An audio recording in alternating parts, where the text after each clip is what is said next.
Happy Friday, everybody. I hope you're all having a great day. I know I am. I know Elon Musk is. So, Elon Musk is officially the world's first trillionaire. Yes, with the T. After the IPO from SpaceX today, we're going to talk about that. We're going to talk about someone else who's definitely not having a great day. That is Carmelo Anthony, the man who stabbed Austin Metcalf and was found guilty and sentenced to 35 years. We're also going to talk about the World Cup a little bit. And because I'm from New York, we're going to have to talk about the Knicks.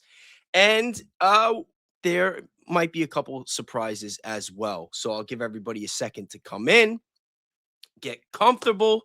Shout out to Danks. He just had a great show. Shout out to Elizabeth Lane. Her and I are going to be premiering the episode that we filmed last week.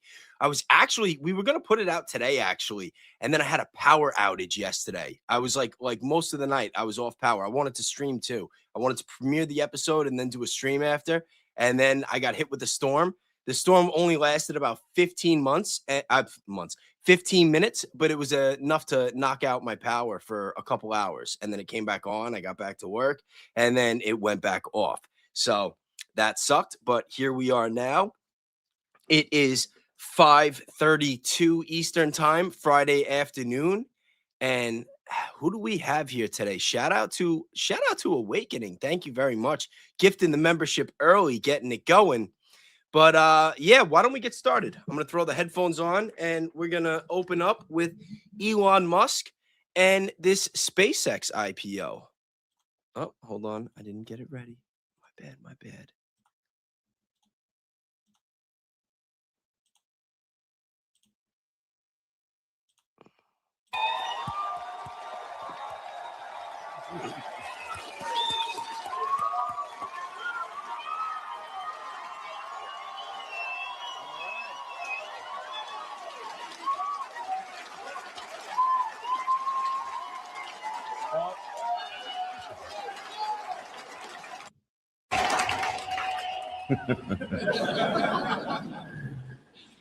Well, thank you, Gwen. Gwen Shawwell's been an incredible partner and was one of the first people to join the company. And thank you, Gwen. Oh, she's in New York, of course. Where is she?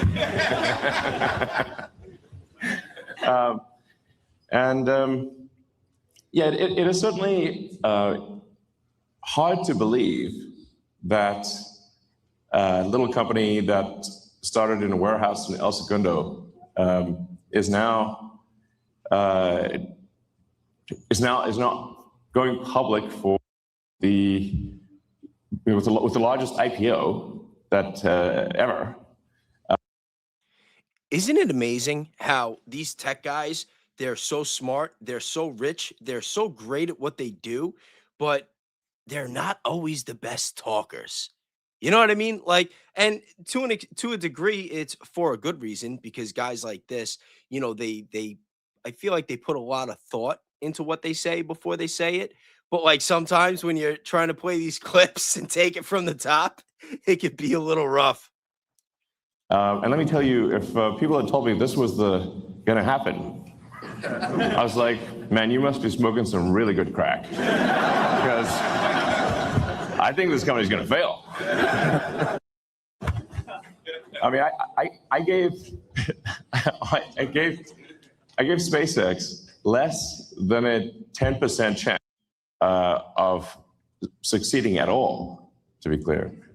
In fact, I told people this. I said, look, we're probably going to fail, but we should give it a try because if we don't, if there's not a new company that enters space, we will never be a truly spacefaring civilization.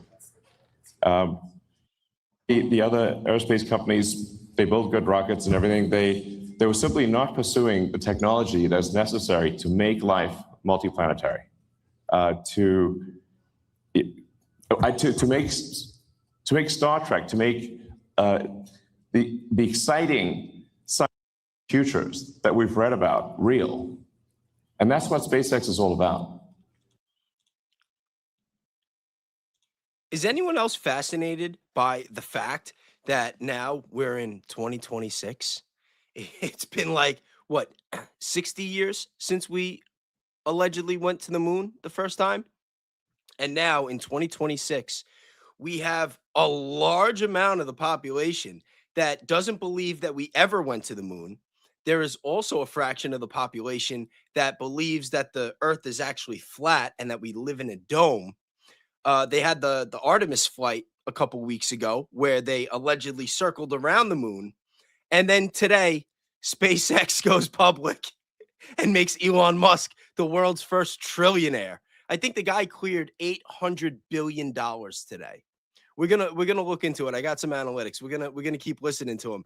But like when you just bounce those thoughts around in your head and just think about like how people as a whole, how our population perceives the world, and there is a large contrast in the way that even the American population views the world.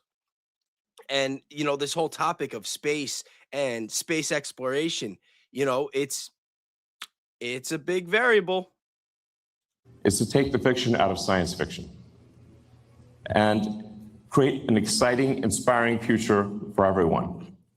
We want to be able to take anyone who wants to go to the moon, anyone who wants to go to Mars, or anywhere in the solar system, and maybe beyond the solar system at some point.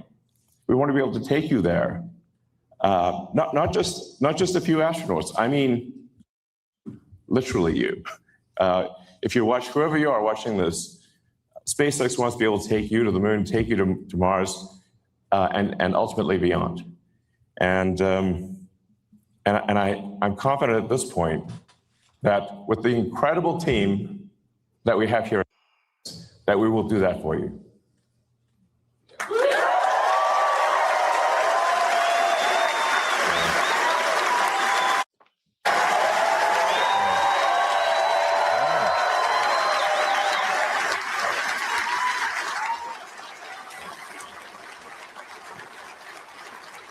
I just want to let you guys know I didn't watch the speech yet, by the way. I was hoping it would be a little better than this. Although, not to knock Elon Musk. I mean, this guy, he is very, very smart. What he did buying X was great for America.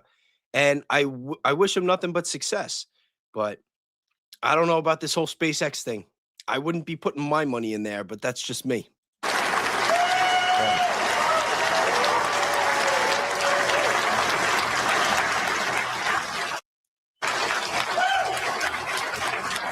Yeah.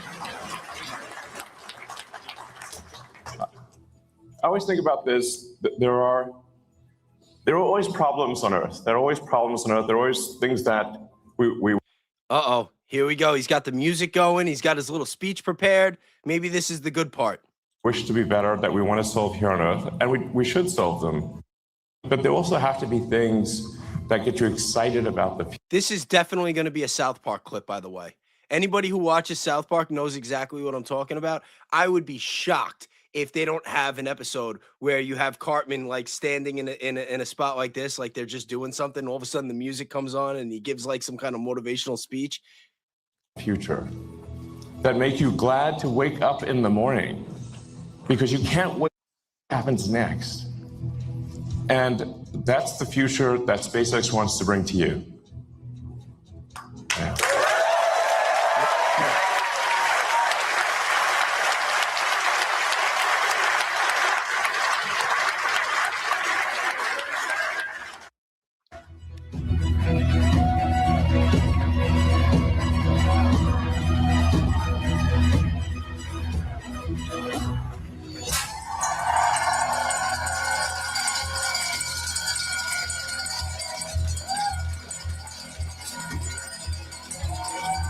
Yo, imagine if I got a copyright strike for this, for playing this part. I'd be so pissed.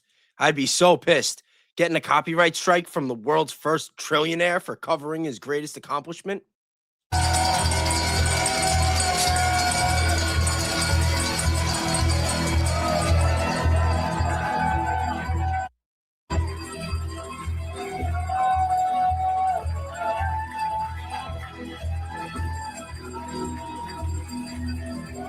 All right, come on.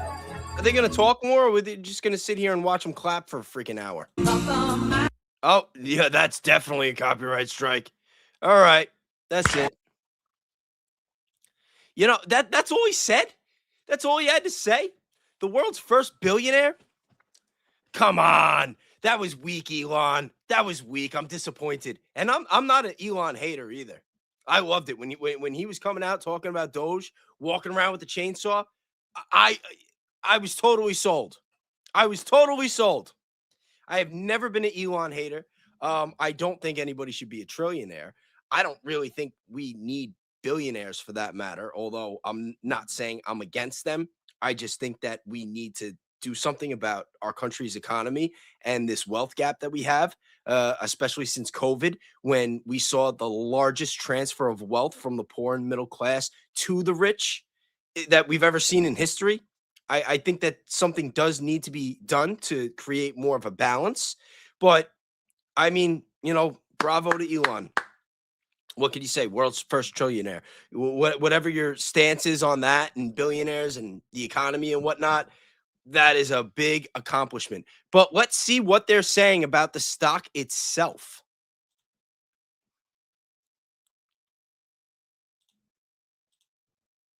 And aiming to go public at an eye-popping $1.75 trillion. Traders are eager to get a piece, and soon retail investors, everyday people with a brokerage account, will have their shot at as much as 30% of the SpaceX IPO allocation when it begins trading. That target blowing past the typical IPO, which normally sees just 5 to 10% set aside for retail investors. But there's a lot you should know before buying in. All signs point to a big first-day pop when SpaceX begins to trade on the NASDAQ. Our analysis of high-performance IPOs found that even in the short term, it's difficult for companies that have a blockbuster debut to keep the momentum going. Case in point, Alibaba, Coinbase, DoorDash, Snowflake, which saw an over 100%. Now, this is a really good point. There are a lot of companies that come out very hot. They come out the gate hot during the IPO. They have a great first day, maybe a great first couple of days, and then all of a sudden the hype dies down and the price comes down with it. And now they're saying that the same thing happened with Alibaba, Coinbase, Snowflake, which I'm not familiar with, and DoorDash. I'm not familiar with Snowflake, but those other three companies, they're still successful. They're still great. I mean, I never shopped on Alibaba. I'm not into crypto, but I use DoorDash all the time. Gain on its first day of trade, underperformed 6 months later. Now, that's no guarantee of how SpaceX will perform. There's lockup expirations, the path to profitability, and other market dynamics all play a role in the performance of newly listed companies. But on average, the data shows that big one-day pops can often be a warning sign. SpaceX wants those retail dollars, though. That 30% amount to roughly $22.5 billion. And brokerages, including Fidelity, Robinhood, SoFi, and Morgan Stanley's E-Trade, are among those lining up to make shares available. I see Danks in the chat. Shout out to Danks. I see Dale. She says none of them are Elon, and that is a very good point. And listen, whatever your personal views about Elon Musk are, if there's one thing that I will say about him, it is never underestimate him. I will never underestimate Elon Musk. Fidelity went as far as to reduce the minimum amount of cash required in a brokerage account from $100,000 to just $2,000. But any investor thinking of getting in and selling to make a quick buck may want to think twice. Ahead of SpaceX's IPO, Fidelity and Charles Schwab reinforcing to investors who sell allocated shares in the first 15 days of trade that they will be restricted or even blocked from participating in future IPO deals. At Robinhood and SoFi, it's we have a special guest today, everybody. Welcome, Danks. Oh, no, that's not the one. Little Danks. Little Danks. Yeah. Welcome, Little Danks. Now we got Big Danks. What's going on, buddy? You had a great show today. Thanks, man. I'm keeping it low key. Gotta keep the lights, it make me tired if I don't have the lights on the whole, You know what it is? So I've been trying this blue color, like when I'm chilling. I like it, So. Yeah, I normally do the blue. Like I've been doing the blue for a couple weeks now, and I normally have it not as dark as you have it, but I normally have it a lot darker. I can Actually, turn. you just reminded me. I didn't. You reminded me. Hold on. I can turn these overhead lights like this, so it's a little brighter. Is that brighter? Yeah. So is mine. I forgot because I have two little lights that I just got, and then I got like my big long one that looks like a lightsaber. But that one it only lasts for like 2 or 3 hours. So I normally pop it on right when I go live, and I forgot to do it. I got Oh, this look app. at you, all fancy. Change the colors right there. Oh, red. Hold on. Wow. Purple. I don't know if that one came with the remote. I got a remote for the little lights, but the big one The outshines green it. one's sick, bro. Damn. I like the green. I might mess with the green today. Yo, shout out to Kevin. Kevin Muse. Kevin is a human. Kevin from Web. However Shout you out know to him, Kevin. he's a man of many names. He was rocking the purple the other day. I was really digging that. I like his purple. I was bro. really It digging that. suits his vibes for sure. He's got a Ye- sick ass studio. When I went over to his Oh yeah, place. you went over there. Hung out. Bro, he's got a dope ass spot in LA, and it was cool, man. It treated me great. It was nice to visit someone in person that we deal with online all the time. Not all deal with online, but like hang out with, and I chat with them too. Him and some of his other dev people that he's introduced me to. Great people, man. Smart. It's good to see. And Ian too. I haven't chatted with him, but if he's messing with those guys are legit. You know, they know their stuff. They're on top of the technology of like what's coming out with AI and using agentic models and building stuff, releasing cool products. It's a really cool group of dudes that Kevin's a part of, and it's cool that they invite me in and let me hang out and chat and yeah, man, good people, bro. Kevin's such a good dude. He's such a good dude. Yeah, man. I've been talking to him more and more. But since day one, my first interaction with him, I had a really good impression with him. He's always been accessible, and every time I talk to him, it's a great conversation. Yeah, But man. yeah, So, back to the lights. Just for a second, because I just want to say, remember I told you that I had those umbrella lights like just sitting in the box since Christmas. I got them for Christmas, and like, I'm such a procrastinator. I really am. I'm the worst. But I finally set them up. This is actually my first live. That's why it's like looking a little. My face is looking a little brighter than normally, because usually I just use like these old school like flat LEDs that are probably never even positioned correctly. There we go. it's just too Now we can bright. see it. You want to see me? Yeah, that's right. So, bro, Elon Musk. That's why I wanted to talk. Is Elon Musk doing this SpaceX IPO, right? That's what you were just talking about. Yeah. $1 trillion is a lot, but it's his wealth is not that exactly, right? They can take loans out against that wealth and Yeah, whatever these his guys stock never spend that money. They company just is borrow worth. It. against it.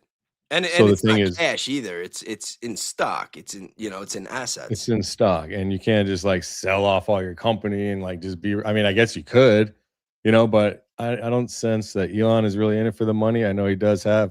Maybe he is. Maybe long term, there's something he's. But right now, I can tell he does see a vision. Now, I will say $1 trillion is a lot of money. There was an episode I watched. I forgot who it was I was watching, but they showed that the New York Times did an article showing how many pennies you would have to stack to reach 1 million pennies and then reach 1 billion, right? So pennies would be like 4 times higher to make 1 million, 4 times higher than what is it? The Empire State Building. So you would need that much height to get 1 million pennies. And then they did 1 billion and then 1 trillion. And it's just all the way, like 1 billion is all the way down to Florida from New York. That many pennies lined up to get 1 billion. That's And then wild. 1 trillion was to the moon and back twice. Wow. That's how big of a difference. And so if you counted like 1 millionaire versus a billionaire, like 1 million versus 1 billion versus 1 trillion on a scale, like from left to right, where would you put 1 billion at if here was 1 million and here was 1 trillion? Would you think you would put it in the middle, or where would you put it? Like 1 million would be here, like that's 1 million. This is 1 trillion, and 1 billion goes where if there was a line in between. Yeah, that's insane. You know what? I was It gonna starts in the pull this up beginning. after I played the clips, but I'm just gonna show you now. This is what I was looking at before when I was looking up some of the analytics on this on ChatGPT, saying that the IPO raise 75 billion, the evaluation 1.75 trillion, First day valuation, 2 trillion. The share price, what did it close at? It closed around 170. I don't know. I've been But look keeping at up the with the revenue. price. Look at the revenue for 2025. Yeah. 18.7 billion. 2025 did 18.7 billion. The guy made how much? Okay, now his voting control is 85%. His equity ownership is 42%. That means that he made somewhere between 735 and 850 billion dollars today. And I think it's closer to the 850. So the company did 18 billion last year and he made 850 billion this year. I mean today. Just off the Yeah, and IPO. stock evaluation, but it's not Yes. cash money. No, it's not. No, it just no, but he could borrow again. He could borrow the cash money Yeah, against he it. can borrow against That's it. what it is. Like one, you know what Can I you mean? imagine like being like back in the day, just imagine working for him and not sticking around, you know? And you could have had stock or whatever, and you left for someone said, I forget who I was watching this. Imagine leaving and going working at Facebook, and you're like, oh, this guy's never gonna take it public. And then the guys and girls that are going public with Elon Musk, the employees, they've got stock too. And some of the stocks for certain, they're not even executives or anything. They're just workers. They're getting some of them. I think they said a few get over $100 million in share valuation on launch, That's insane. and they can sell too. I think they can sell 20%. It's either that or they have to wait and then sell. Let me see if they. I just hope that the public doesn't get trapped in this because, as I was telling you before when we were talking about this, and I'm going to play the clip in a minute. Normally, an IPO like this, they'll allow 10% of the shares to sell to the retail public, and for this IPO, I believe they did 30. They went out of their way to make this a lot more accessible to the public. And now, if you also consider all these money management firms and hedge funds, if they start if they start heavily investing with people's 401ks and pensions and all that into SpaceX, the same way they're talking about doing with AI, and it dips, like the way that like DoorDash has in the past, people could end up taking a lot of hits off this.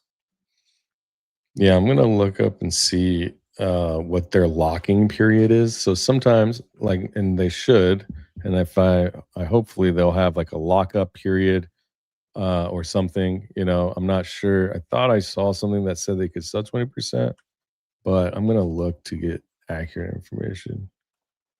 Yeah, can the owners sell their shares of SpaceX on launch? Stockholders.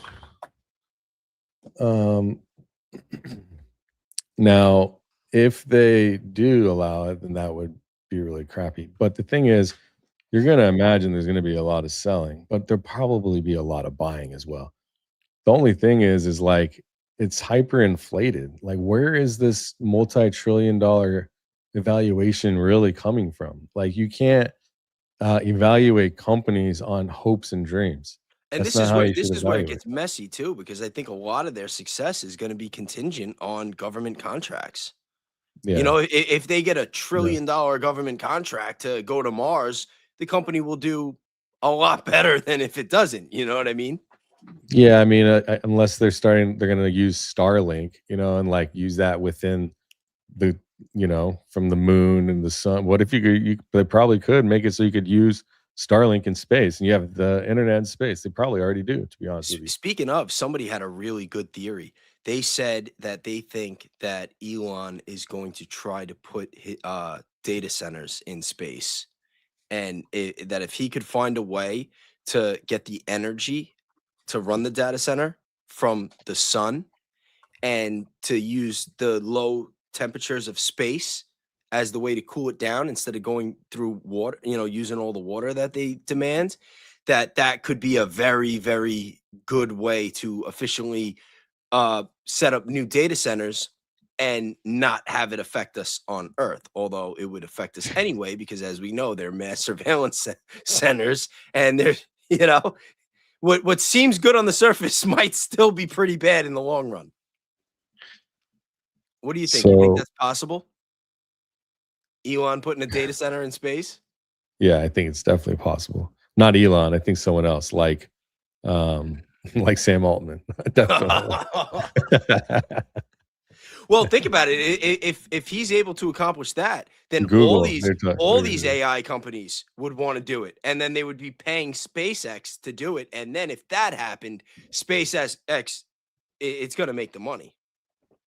Imagine what all these companies would pay if they could have Elon Musk put their data centers in space and save them all that money on water and electric and all the, not having to Yeah, deal but with the where are you public for gonna putting them in towns. how are you gonna are you gonna have to bring the water up there? Like, what are you gonna No. The whole point with the water is that they use it to cool it because the data centers produce a Oh, lot of so then heat. outer But they're space is saying cool, that, I see. yeah, because it's like negative 350 degrees that you wouldn't need, theoretically, you That's wouldn't need actually the water to theoretical. cool it. That makes sense, but does it I guess maybe, yeah, because all you need is for it to be cool. Yeah, It doesn't shout out to matter my like boy the cooling Demos. He was the one that came up with that the other day. Yeah, no, that's Wow. obviously that it's funny now because it's like, oh, obviously that makes sense. Like, what am I thinking? You know what I mean? It's but How are they gonna get the water in space? well,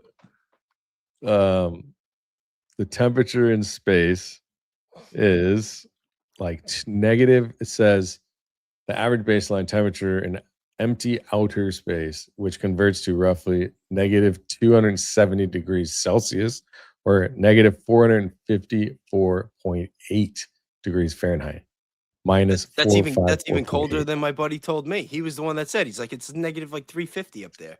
He's like, they won't need water. 454. As soon as it opens, you freeze. Like, bam. But could electronics like that, could a data center even operate at that temperature? Like, how does that, like, how would they do Well, this? you would just put it inside of something that is in housing it that has, And then controls. just what, open it and close it to I don't know. regulate the I have no idea. temperature? You're talking about space technology that I mean, you'd have to maybe find a way to let some of the temperature in by making I would imagine you'd make the material at that temperature keep a steady temperature of whatever's best for the computer. So whatever that temperature does, or however, or mechanics or machinery inside of it that can keep it at least like negative like 40 degrees or whatever they could do, that keeps it working, they'll probably do that. That's what I would think of, but I'm not an aerospace engineer. So Yeah, I don't even know how it would be possible. But if there's anybody that can do it, it's probably Elon. And I'm sure that yeah, he's at least contemplated the idea. yeah. You got something you want to pull up, or you want me to play this clip? Oh, go ahead. No. I was looking at if they can sell their stock. The IPA itself, the IPO itself is a primary raise, not on it's like cash out. I don't have. Well, I'll this look at- video actually talks about some of that. Let's hear it. That's perfect. 30 days. The question is, does this policy help instill more stability in SpaceX trading, Yeah, let me pull or it back does a it put sec. its 30 shares in the first 15 days of trade that they both Fidelity and Charles Schwab, reinforcing to investors who sell allocated shares in the first 15 days of trade that they will be restricted or even blocked from participating in future IPO deals. At Robinhood and SoFi, it's 30 days. The question is, does this policy help instill more stability in SpaceX trading, or does it put smaller everyday investors at a disadvantage? Okay, run it back again where she says what are the days? It's okay. So basically, what they're saying is that the brokerage companies that people use online to do their trades, that they have their own regulations and terms for when people are able to sell. But they're Oh, saying that the big ones are making it that you got to hold it for 6 months. You're allowed to sell it, but if you do, you're not going to be able to make trades and buy in future IPOs. The okay. smaller So ones what? like Robinhood, that you it's only a month. They're So putting they're saying if you stipulations. buy it, you They're can't saying that if you sell bought it it. today and you sell it within the first 6 months, that they're not gonna let you buy at the next big IPO, that you're gonna have restrictions.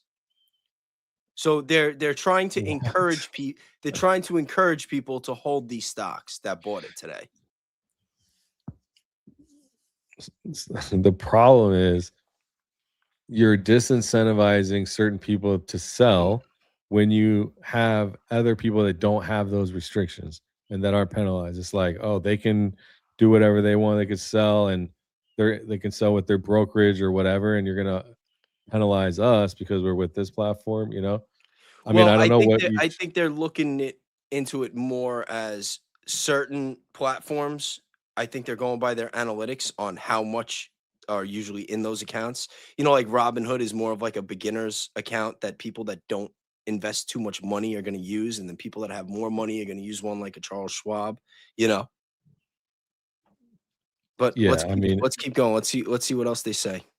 Investors will be watching to see how quickly it will be added to the NASDAQ 100. NASDAQ did adopt a fast entry rule that allows large companies to bypass the traditional waiting period. SpaceX was also gunning for unprecedented early index entry into the S&P 500 index that would have seen it included in retirement funds and pensions. That was blocked as the S&P 500 reiterated requirements that companies must be profitable for the sum of its most recent 4 quarters. oh, they blocked it. All right, beyond index. Oh, they did block it. So the Yeah. 401ks and 403bs and retirement funds are not being invested. If that's what that means, they're saying that they blocked it from the early index. I guess From they're the gonna, early index. yeah, I guess they're gonna let it play out for a little bit before.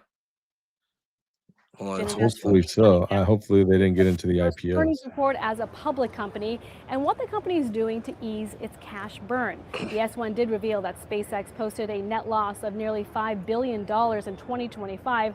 The primary culprit being Elon Musk's XAI business. That's its AI Was it? infrastructure bet.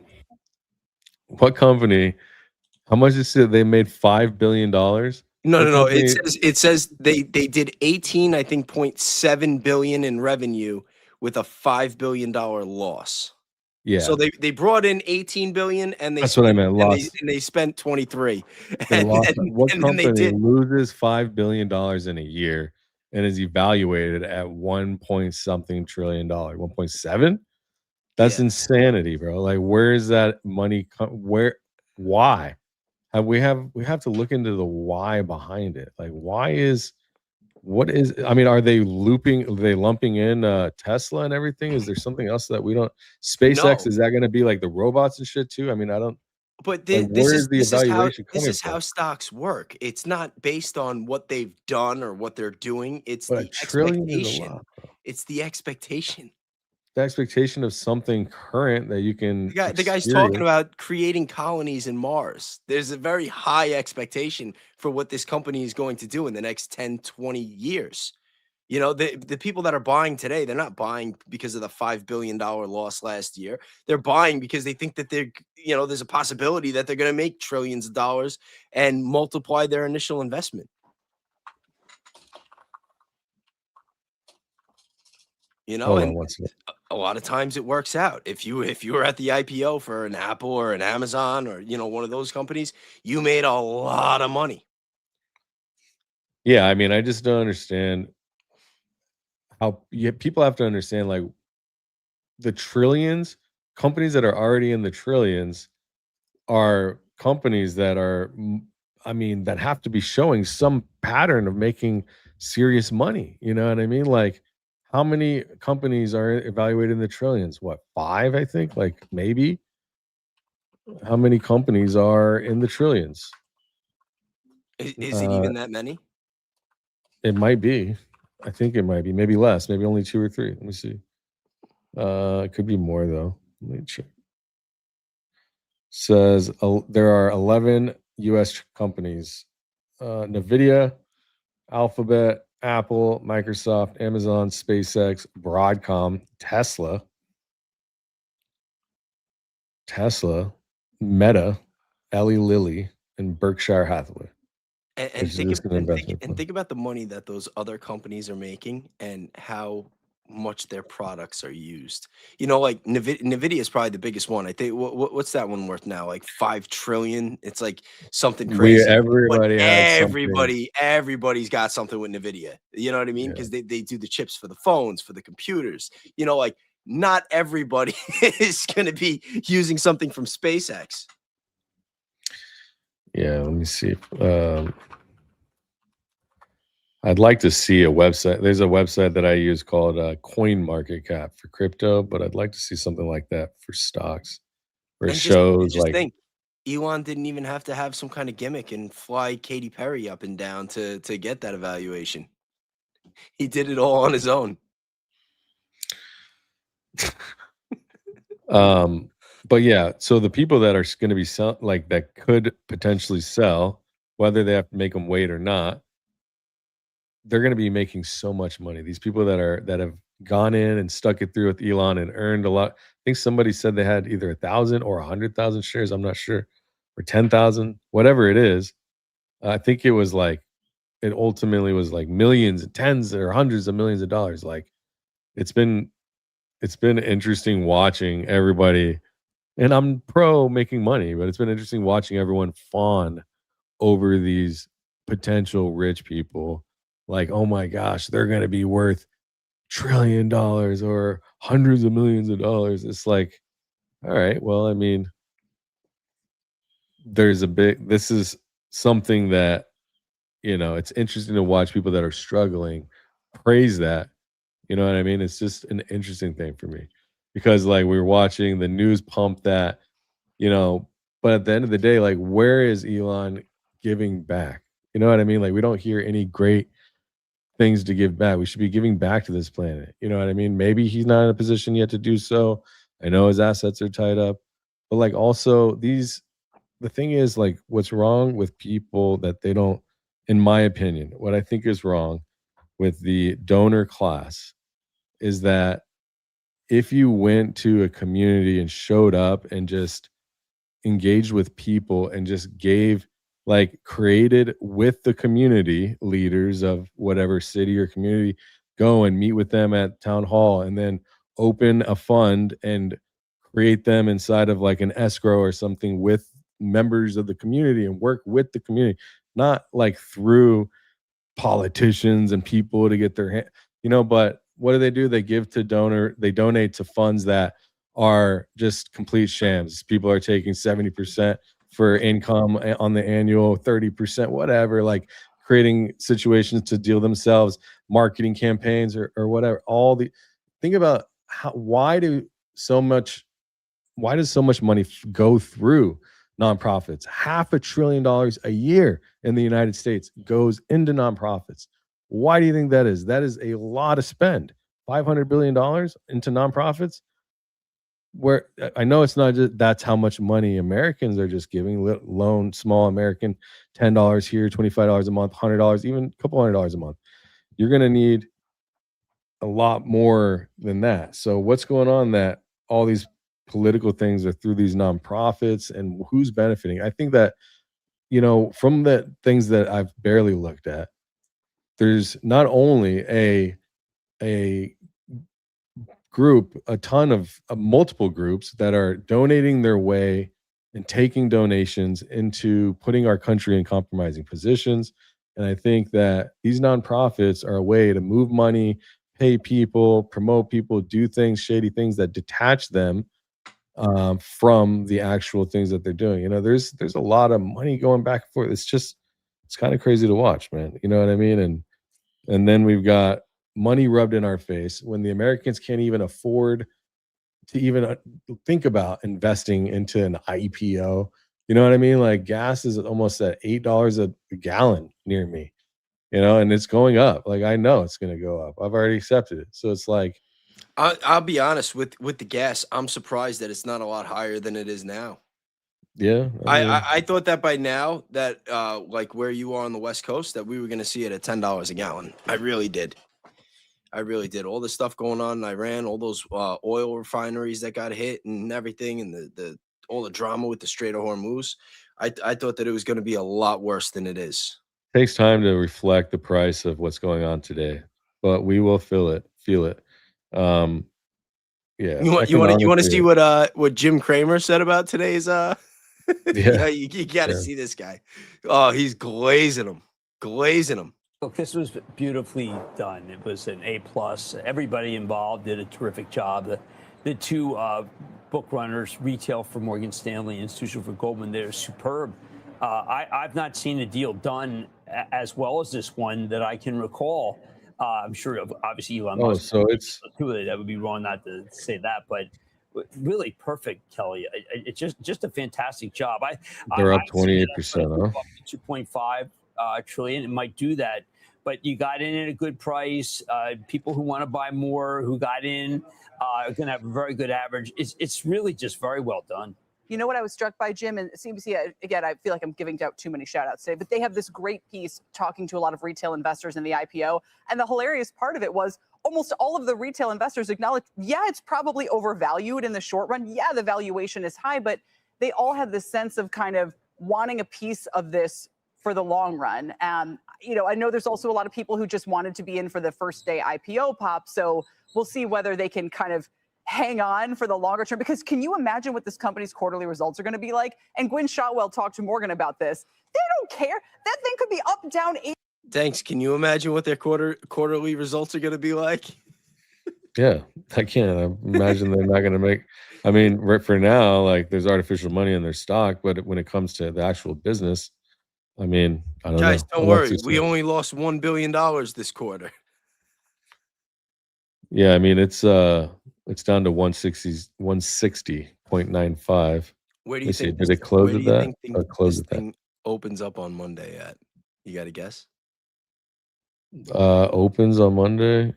All right, closes on Monday. Closes on Monday. I don't know, man. Closes on Monday. I mean, if they do have the regulation tied up to where they can control who can sell big money. It doesn't matter if you sell 1,000 shares. You know, I'm talking like 1,000 shares is $160, $160,000. We're not talking about that. We're talking about, you know, like 10,000, 110, like 200, a million shares. Like if they're, however it's done, you know, however many shares, I don't know how many there are, but I don't know if they can control that much. It depends on what the lockup is, what the requirements are for the insiders. If the insiders who have big bags want to sell, it's important to know who can and look for those types of sales. I mean, I don't, you know, other than that, if people can't sell, then you keep the price going up. The only way that I know is that whenever I look at charts and you can see that people are somehow keeping the price up, you have to realize that that's not normal. You know what I mean? Like charts, except for like at the broad scale, but one stock or one crypto or one anything that just continues to go up without any major pullback and drama, it's not healthy. It gets really bad. So if it's artificially, call it artificially propped up stocks or currencies, then if you're artificially inflating something, then it's almost like if you don't pick a scab versus you pick a scab, you're already making it worse. You know what I mean? If you're basically artificially pumping it, if you don't, then it'll be natural and everything will heal naturally and the market will, you know. So definitely got to look out for that. Hopefully they don't artificially pump it. I think that it should pull back. I would imagine that it dumps on Monday, but I could be wrong. If it doesn't and it continues to keep going up, I'm going to be asking questions, but for now it's too early to tell. You know, it launched at 135, it opened and did 20%, you know, so that's very healthy. It's meme coin movement too, though, you know, so in the $1 trillion zone, it's like Bitcoin moving from, you know, 90 to 111, 115,000, $120,000. That's a big move if you want to think about it like that. Bitcoin is in the trillions, you know, same as this now. So, well, now what I said earlier about COVID and the large, it being the largest transfer of wealth from the poor and middle class to the rich. When you look at how they made this stock so much more accessible to the public than they normally do with these big types of IPOs, from the percentage of shares that they allowed the public to buy, and they also lowered the bar, because IPOs like this, some of the bigger companies like a Charles Schwab, they might say that you can buy at the IPO, but you need to have 100,000 in your account. And from what I read for this, they lowered it to 2,000 in your account. So they made this stock a lot more accessible to the everyday American, which tells me if this does go bad and it ends up going down, it's not going to be the public that's selling it off that's driving the price down. And if they're saying, "Oh, you got to hold Always it the for a month whales. or 6 months," yeah, those whales, these people, like they're gonna wait. Like once the last grain of sand drops from that hourglass, you're gonna see a large sell off, and it's gonna be the public. If the stock ends up going down, that ends up losing the money and handing it over to the rich once again. I'm going to It's a share move this forward. graph I had Claude make. So I wanted to show me the lockup for SpaceX. Oh. So right here, I'll zoom in a little bit. So this is cumulative inside shares eligible to sell. So they can sell in Q2 earnings 20%. So 0 on IPO day. Q2 earns 20%. So if you own $100 trillion worth of stock, which if you do, then you could sell, 20 trillion. If you own 100, it's a lot. I could do a lot. I mean, 20 trillion, 20 million. Day 70, 27%. So it increases, and then by only day 180, so 6 months, not even six, yeah, I guess 6 months until you can sell 100%. So over the next 6 months, I guarantee you the stock is going to be well below where it launched at. I'm going to put money on it. Actually, I'm going to. I'm going to place a short. You're gonna short it? Yeah. I'm going to make a put for 180 days out, maybe 220 or 250. Oh my God! Imagine you get these whales that start selling off. Once it gets They to get, like day 70, and then they start shorting it for the 6 oh month yeah, mark. yeah. They will. They will. Yeah. If that plays Yeah. out like that, you're gonna see people make a killing Yeah. It's going to, I promise. right now. Right I now, can't, not financial advice. I can't promise, obviously, but I highly believe that it will. We can actually look at well, it doesn't have a chart. I was right gonna now, say we could Jeffrey look at Epstein's chart. on another island somewhere, creaming his pants. Yeah, he's got like 15, 20,000 shares and shit just gifted. Let Oh me man, see. it's not even funny. SpaceX. SpaceX, how does it? Oh, SPAZ CZ. SpaceX. Okay. It's just Let's crazy though. see. 800, like nobody else in the world is worth $800 billion. And Elon acquired that in a day. Just think about that. One day. As Let's long as see. you, I want to see what this is here. Is this a token that okay? So you're they not did going to be have hearing him talk about geopolitics anytime soon. I don't think who? you're going to see Elon Kanye himself.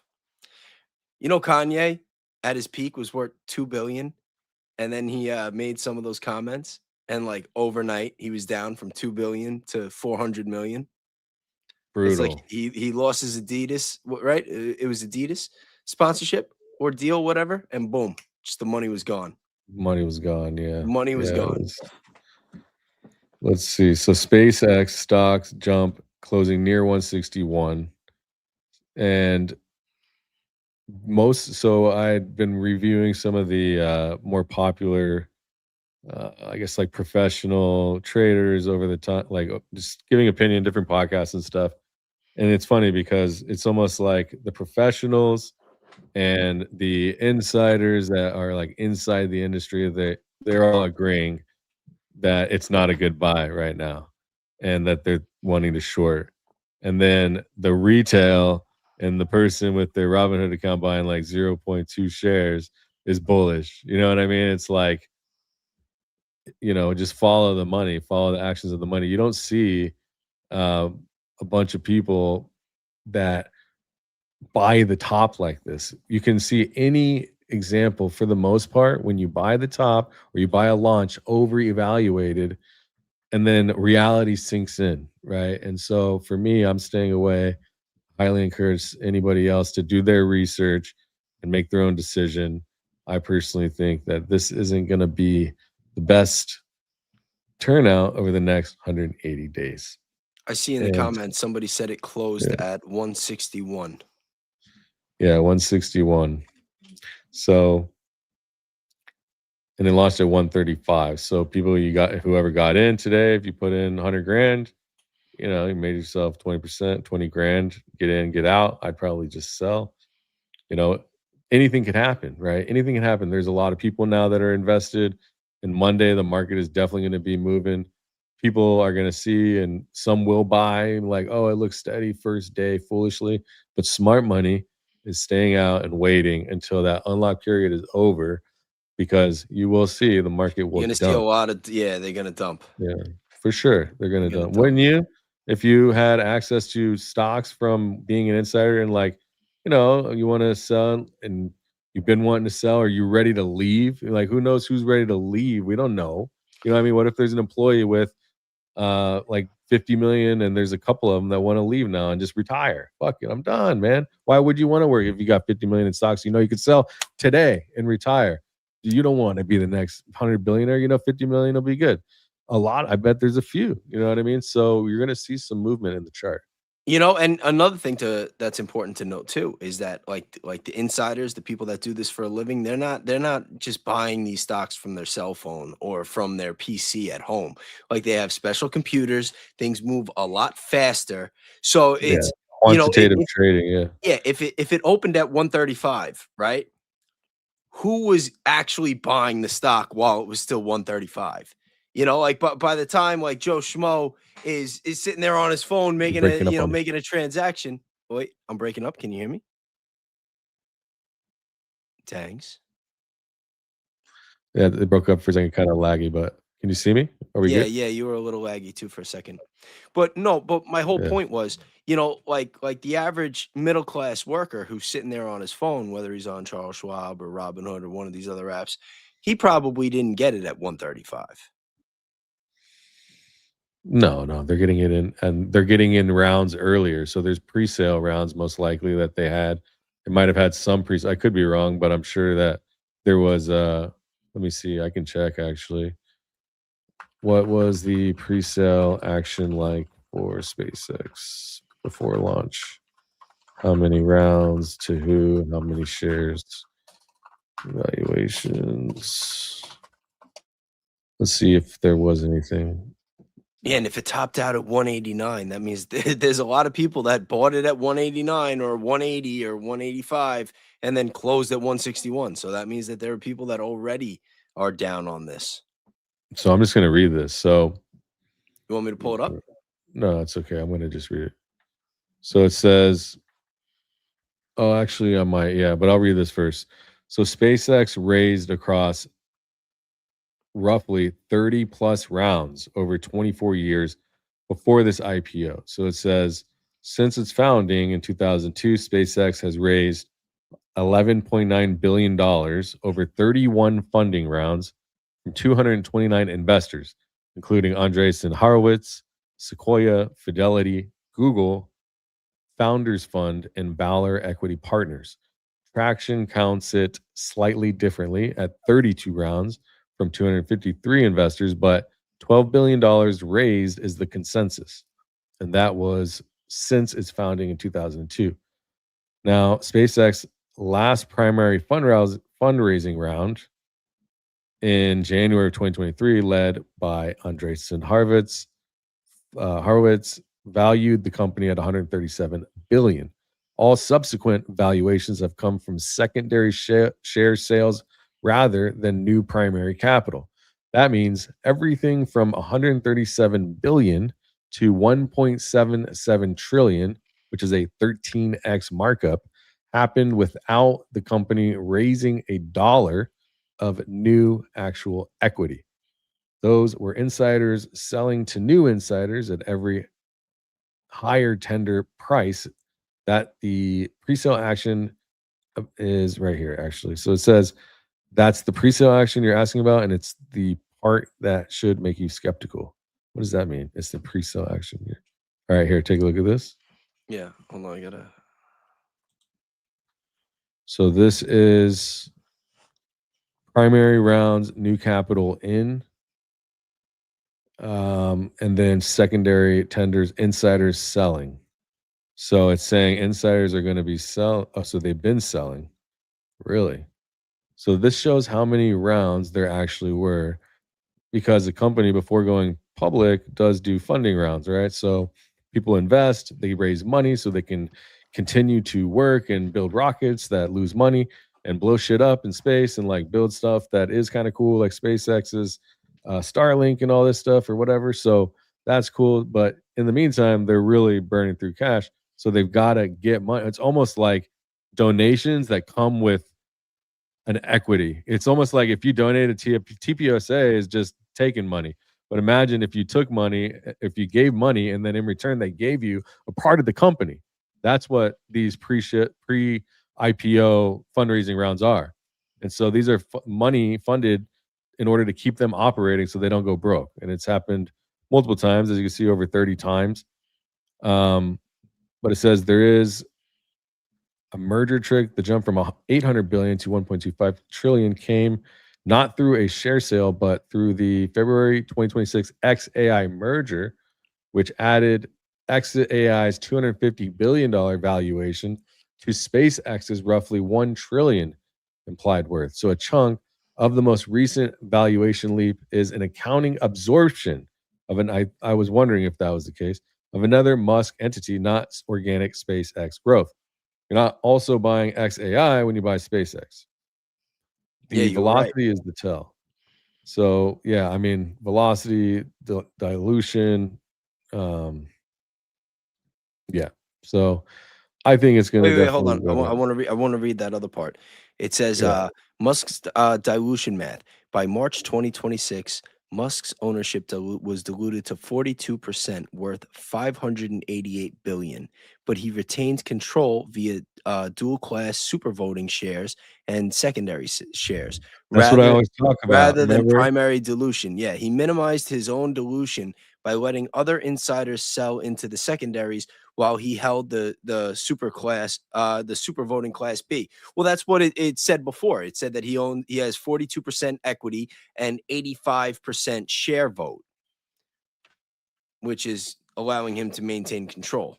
Yeah. His shares outweigh everybody else's for the most part, unless they rally against him, which I doubt will happen. Yeah, and in my opinion, the fact that Musk still has 85% control is a good thing.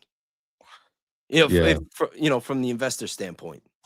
Yeah, for sure. You don't want people taking over the company. I mean, now that it's public and he's got a board, I don't know the structure and how he has, but now that he has stock control, I mean, he kind of holds everybody, holds them in line, because if he's not selling, and investing is like one big club because all the investors know each other, right? So imagine you're a friend of Elon and he like gives you a deal on a pre-launch or whatever, like gets you in to like buy early hours before launch, or gets you into, maybe, I don't know if you can, but or maybe buy so your deal goes through right at 135, and then you guys know each other. He knows you bought $10 million worth of shares, and then you go and you sell it on him.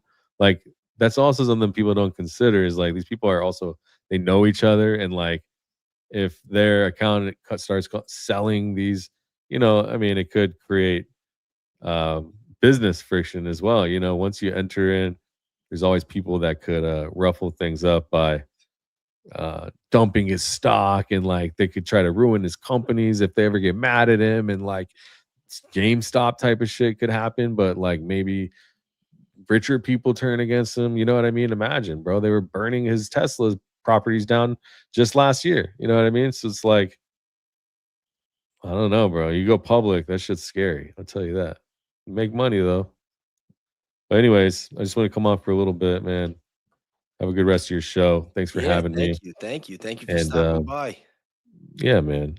Just anyone can do it though, I guess. Maybe not like that, but Anybody could start something, and it's becoming easier day to day.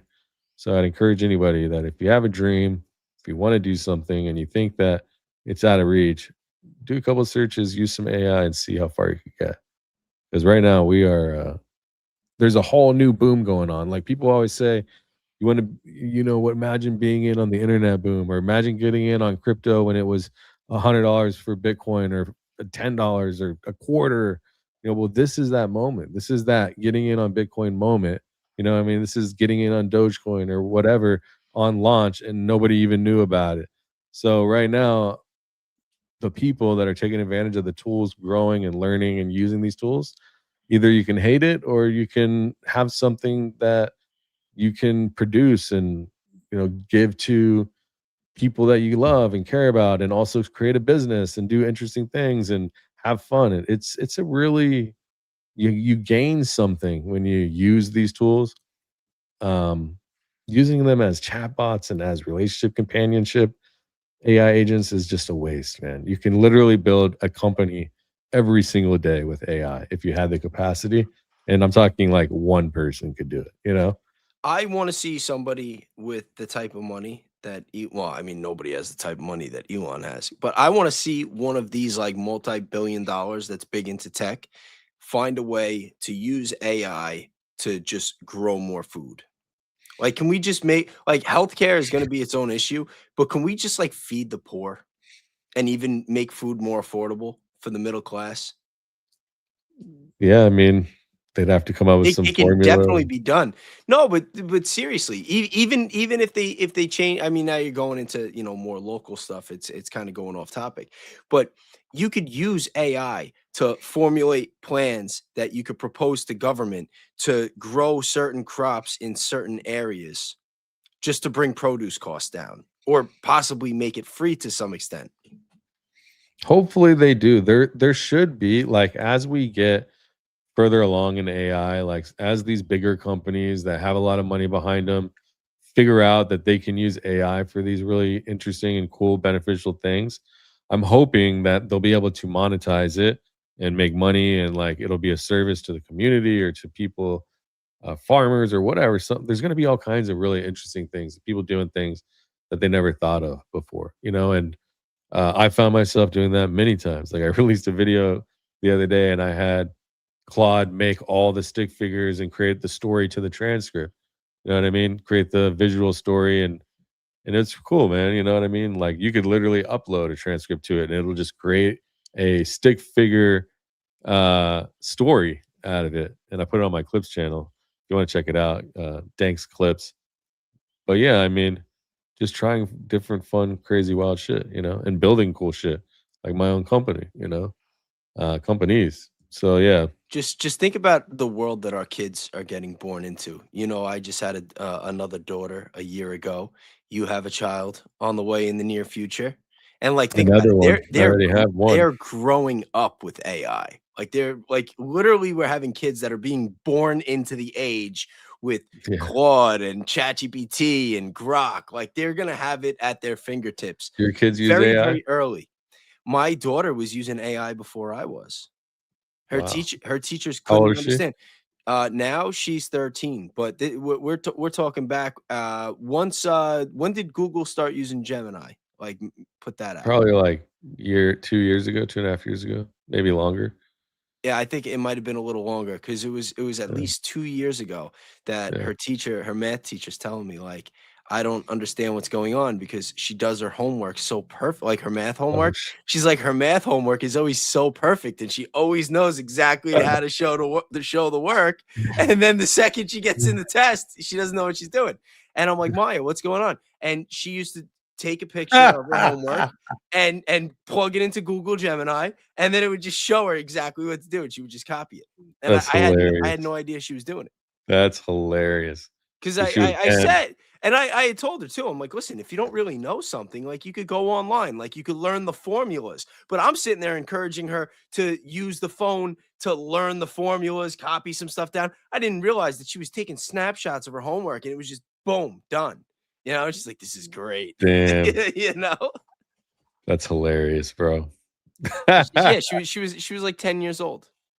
So my daughter's 6, and we were using the phone, and we use Grok for the talking to it, but I put a skill file into it. Its name is Rainbow the giraffe, and it's that agent is once you activate it, it's just this giraffe is like her friend, and like, but it keeps her creative, like building things and thinking about things and asking questions and solving problems while talking to the chatbot. And then it'll build like a picture. I taught her to say like, "Show me," and then it shows her like what they built. Yeah, it's kind of cool, you know. I mean, I don't let her use it often though, like maybe twice a week for 20 or 30 minutes, and then Oh that's yeah, it. I got the phone right here. Yeah, I've been taking all the kids' phones away. I regret giving them the phones young. yeah. My daughter got her first cell phone at 7 years old. Everybody said I was crazy, but she was doing a lot with it. I mean, she did a lot with it because I know. I know. My daughter's I didn't 6, put and she. passwords. No, because I didn't put passwords on the apps. I never put passwords on the phone to get apps, and I didn't put it for the PlayStation. And I should have known better by the time she got the phone because I got her a PlayStation because she found Fortnite on my PlayStation. That was how I started Mm, playing. So then, we take turns playing, and then she's like, "I wish I had my own PlayStation so I could play with you." So of course, her birthday, she gets a PlayStation. She's got her own account. We're playing together, and she got her birthday money, and all she wanted was V-Bucks. All she wanted was V-Bucks to get skins. So my daughter too. she had a couple $100 in birthday money. So I'm like, yeah, you know what? Go nuts. $200 on there, you know. And then all of a sudden, I get the credit card statement, and I'm like looking because I had gotten a couple skins too, but like I probably put like $100 on my account for Uh, the month, and I knew I put 200, and I saw $1,500 in holy shit. purchases, and I'm like, what the hell? She she spent $600. She did the $100 transaction or whatever it was, like 5 or 6 times, and then she did it again. What She the had heck? she had What every is she buying for that she much? What bought the heck? everything. Every Oh my skin in the god. shop, every glider, everything. And then, like, she didn't just buy it because she's like, "Dad, I didn't spend that much. I swear. Look, it's still there." And I look, and she's got 40,000 V-Bucks, like, just Oh sitting in her my thing. Like, gosh. she was just stacking it up. Oh So it's not even like man. she was, like, spending it as she was getting stuff. She was just like, loading the account. I'm on the phone with Epic Games, PlayStation, calling everyone trying to get a refund. They never did it. I was so pissed. Nope. I was That so pissed. sucks. So then when she got, Damn, that I should have sucks. known better because 2 years later she gets the cell phone, and I'm thinking like, all right, how much harm can she do? And I didn't realize she's getting CapCut, she's getting Pixar, she's getting all the paid versions for these apps because it always pops up. You know what I mean? Bro, It's you like gotta put a you get lock on CapCut. that shit. Yeah, What I the did. heck? I learned my lesson.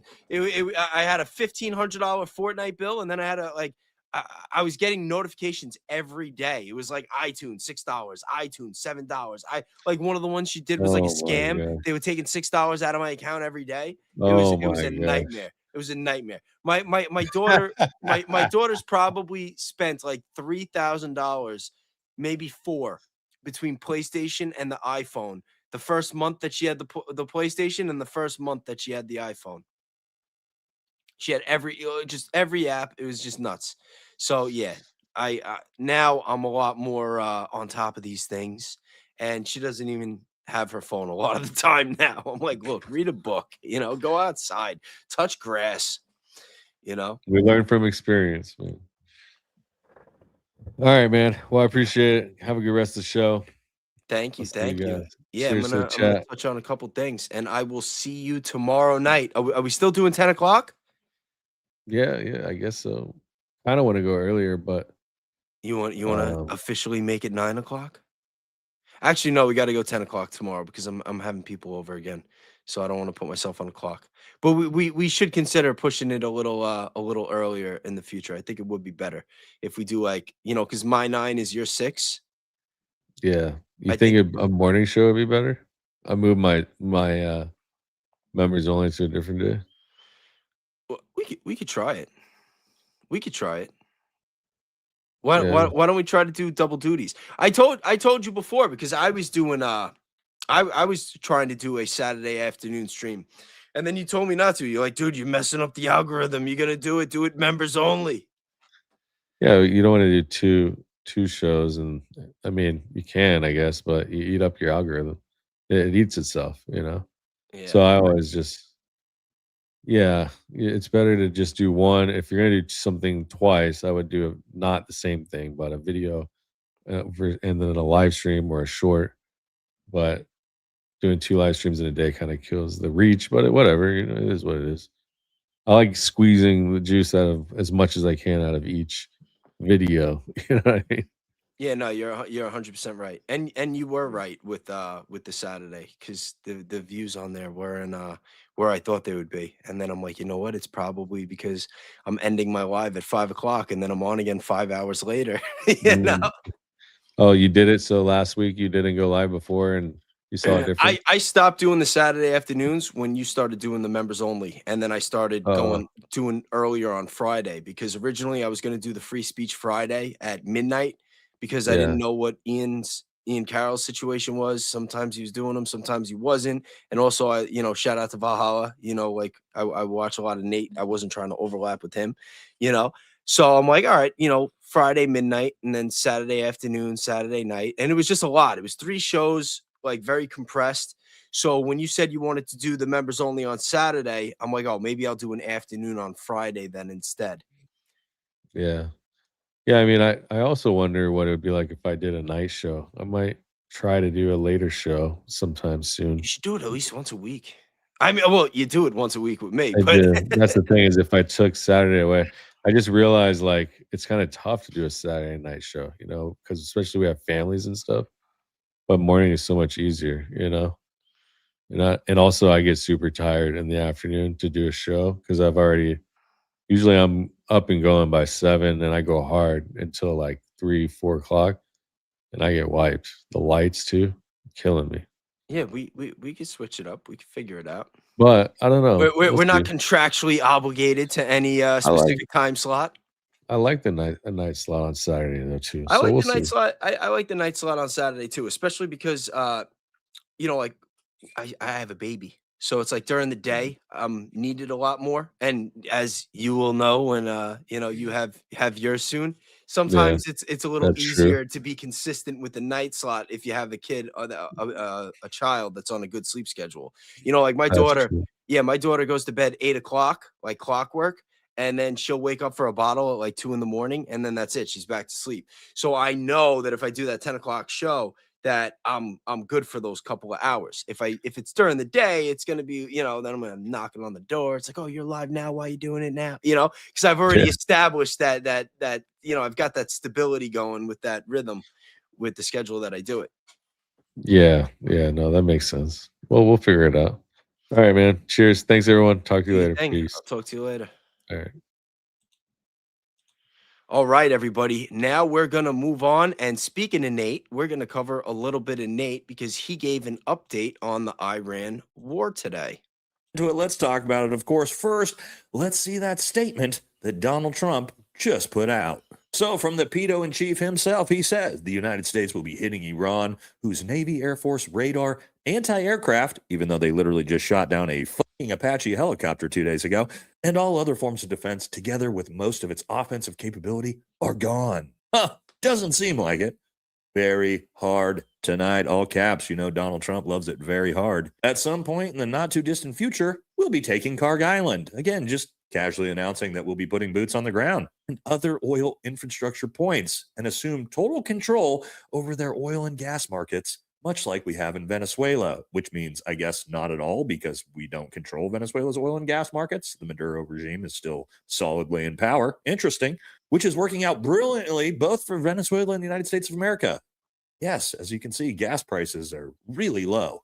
Thank you for your attention to this matter. All right, so again, in a war that's not a war that we've already won but haven't seemed to won against a military that's completely destroyed but keeps shooting down our aircraft, we are now announcing that, yes, tonight we will be bombing the shit out of them. And no, those aren't my words. They're Trump's.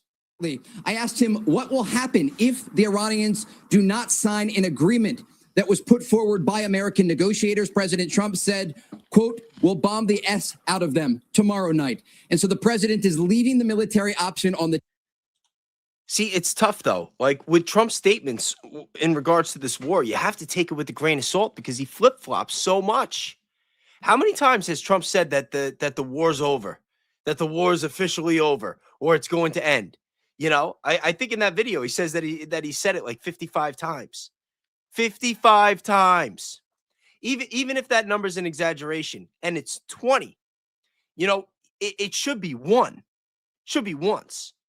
Like when Trump says the war's over, the war should be over. Like this isn't something to play with. Like people are dying. The whole world, like this, the structure of the whole world, the world's economy, everything is at stake. The markets are fluctuating up and down. Now there's allegations of insider trading because people seem to be capitalizing off of Trump's statements saying, "Oh, the war's on, the war's off, the war's on, the war's off." So like he should be much more careful with his words and much more transparent with what's going on. And if it's up in the air, which it's clearly been for the last couple months, just say that. Just say that. Like you're just at this point, you're just bullshitting. You're just bullshitting the American people. You're pissing off the people that already don't like you, and you're just lying to your base. And I'm shocked that so many people are still falling for it and will still put on the news and believe what they say about this war. The truth is, none of us knows what's going to happen, including Trump, because there are so many other factors at play. It was just the other week that Trump said that the war's over, that we have peace talks. And one of the stipulations from Iran was that they had to stop bombing Lebanon. And then you know who said, we're not going to stop bombing Lebanon.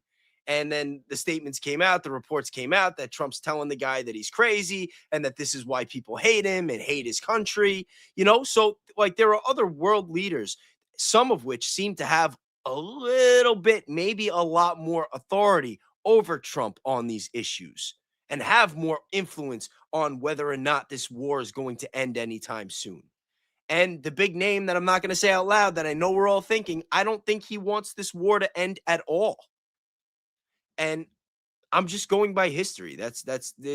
I'm trying to be objective here. There's no bias there of any sort. I'm just going by what I've seen, you know, because there's a certain world leader that was pushing for this war for over 30 years. And now that he finally has it, you think he's just going to let it end if he has anything to say about it? My personal opinion is I don't think so. But anyway, I don't want to stay too much on this, although I do have some updates from what I saw online. And let's see what we got here. Most recent updates, the reported. All right, so there is a deal in the works, which there has been, but now there are other countries that are involved in the mediation, including Pakistan, Saudi Arabia, Qatar. Now we're looking at stocks rallied on de-escalation. And this is what I mean. The stocks are, the market's going up and down like a roller coaster, waiting to see what's going on. All right, other nations' response. Pakistan is positioning itself as a major broker and says the wording of the deal is agreed. Saudi Arabia and Qatar are also involved in the mediation, which we just read. Israel is not directly a part of the U.S.-Iran talks and remains skeptical over Iran's missile program, Hezbollah, and Lebanon. Gulf states are trying to prevent direct spillover. The UAE money move looks like a hard-nosed trade. Cash and de-escalation in exchange for Iran reducing attacks and rebuilding ties. Analytics, strategic read, best case, deal signs, Hormuz reopens, oil drops further, Wall Street risks appetite returns. Also, it's base case is partial framework, more negotiation, oil stays volatile, Israel keeps pressure. The worst case scenario, which is what we've been seeing so far, not to come off pessimistic, but the deal collapses, Iran resumes attacks around Hormuz, U.S.-Israel strike again, oil spikes, stocks sell off. Now, what do you guys think is going to happen? And then let's get to, I asked to get a couple of statements from some people.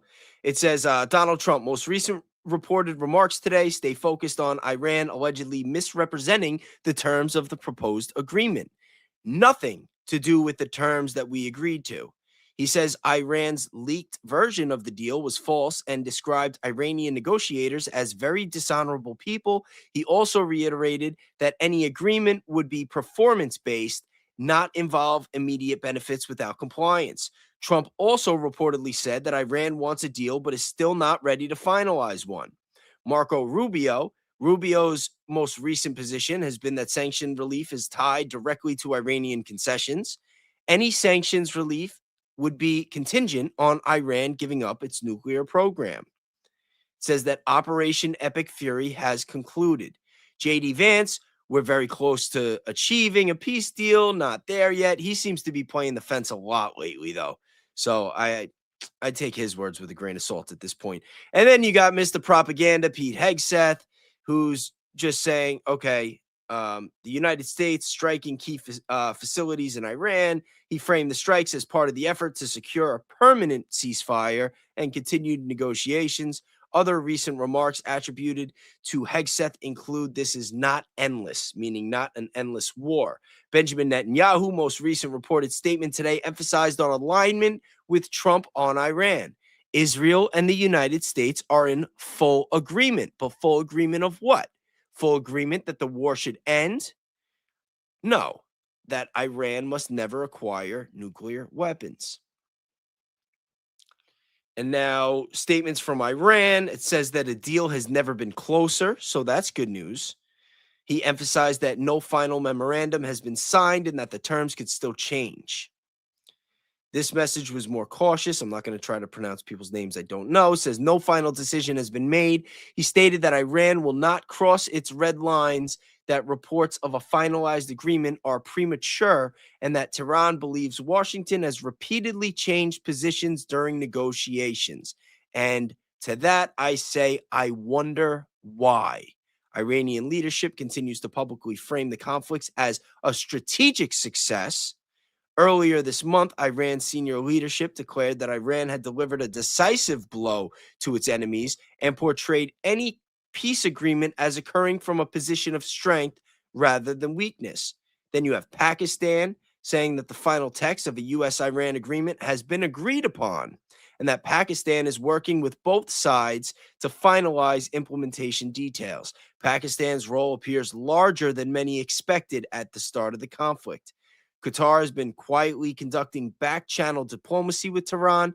Recent reporting indicates Qatari negotiators have been working directly with Iranian officials to prevent escalation and help secure a broader peace framework. Qatar's primary concern appears to be protecting Gulf energy infrastructure and preventing the war from spreading into neighboring states. And again, who has been responsible for the war spreading to neighboring states?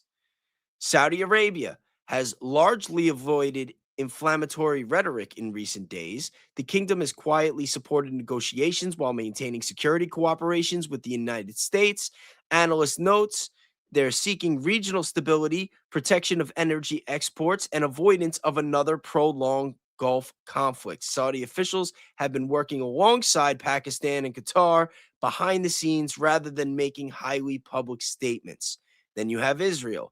Netanyahu's latest public position remains Iran must never obtain nuclear weapons. Israeli officials are reportedly skeptical of the emerging agreement and are concerned that Iran could preserve elements of its missile network, regional influence, or nuclear infrastructure. Israel has not been directly involved in the U.S.-Iran negotiations publicly. And I'm just adding that little tidbit myself because I feel like they have had more influence on this war than anyone in American mainstream media would like to admit, or ChatGPT for that matter. But now I want to change topics, and I just want to touch on the World Cup for a second because the World Cup is starting. And, you know, all this war with Iran and all the politics going on with the Trump administration seems to be having big effects on the World Cup as well, including even a Somali referee that's not being allowed to work the event. Historically, Donald Trump has made some pretty derogatory comments about Somalia and about one Somali Democratic senator as well. And so it appears as though this is, one would imagine, more politically oriented or motivated than it was by sporting decisions. What we do know is FIFA has said it's not for it to decide who enters countries. It's for the host nation. And so this is one of the reasons why FIFA has not been able to do anything. Right. And in another political decision, some might say Iran playing in the World Cup as well, but its football federation now says that its ticket allocation for the games has been revoked, which means that people who bought tickets in the draw last year won't get them. True. It's unclear what's happening on that, I think, at the moment and why the revocation has taken place. But of course, given the war this year and longer term relations between the United States and Iran, I think this was inevitable that such an episode was going to happen. Of course, what we've already seen is Iran's training camp. Its World Cup training camp has been moved from the United States to Mexico. But even so, it's looking like when Iran has to travel into the United States on match days, there may be further problems because it appears that other Iranian officials have already been barred from the United States.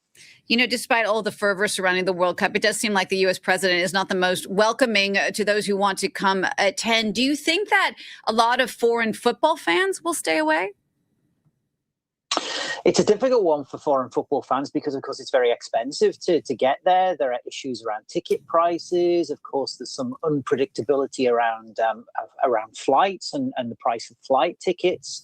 But as we saw last summer during the FIFA Club World Cup, which was also held in the United States, there was the presence of ICE agents. And I think it's safe to say that certain fans from certain countries are genuinely concerned about what might happen to them. Even if they legally gain access to the United States, might they be apprehended by ICE agents, questioned by them? And so I think for many fans around the world, there is a real reticence around going to America for the tournament this summer. It certainly seems like there are a lot of challenges this time around. Do you think there was more that FIFA could have done or should have done to avert all of this?